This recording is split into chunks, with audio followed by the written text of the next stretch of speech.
In today's media era, true crime programs have become some of the most commercially valuable content. We can see from podcasts to Netflix series, they consistently dominate the charts. However, behind this success, it lies a sharp question. When we consume true crime, what exactly are we consuming? Is it the case itself, or the illusion of order?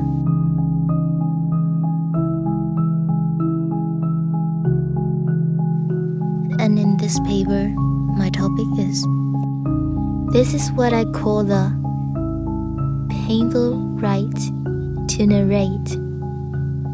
True crime does more than narrate cases.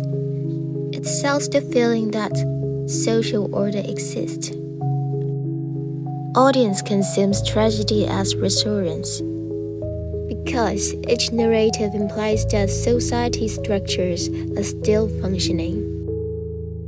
This echoes Lazarsfeld and Merton's theory. Media not only transmits information, but confirms authority, and through repetition, it narcotizes audience. At the same time, podcast intimacy, voice, headphones, serialization turns victims' pain into parasocial assist.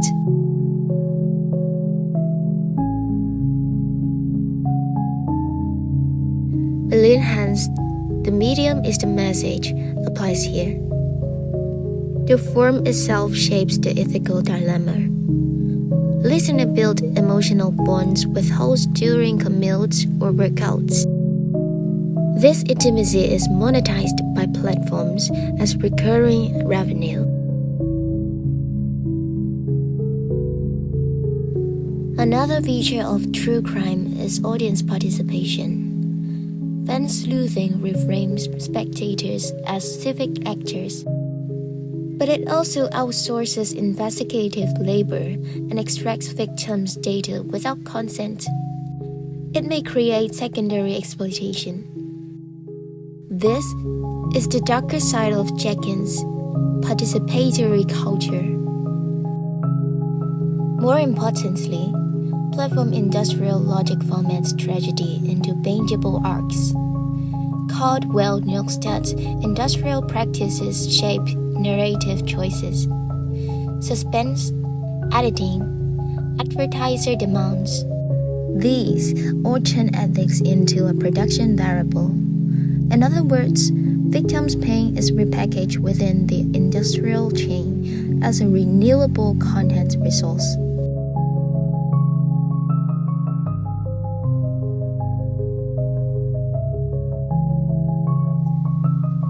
True crime is not only successful in the US. Globally, it carries Western cultural odor.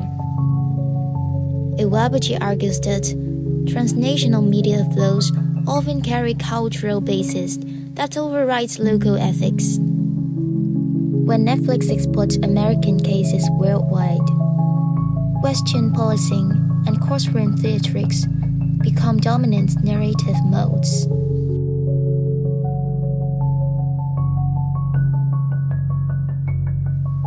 At the same time, true crime borrows reality TV suspense mechanics. Jenkins noted that audiences are trained to consume uncertainty.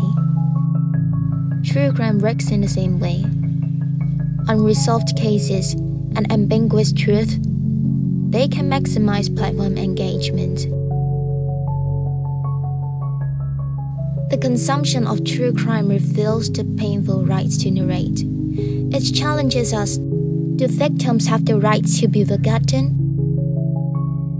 Should audiences become accountable co-producers? Perhaps we need a new form of restorative storytelling. That means tragedy is not just a commodity, but a catalyst for social reflection. This echoes Piester's imperfect creative criticism. Criticism need not be perfect. but it must be sincere and ethically responsible.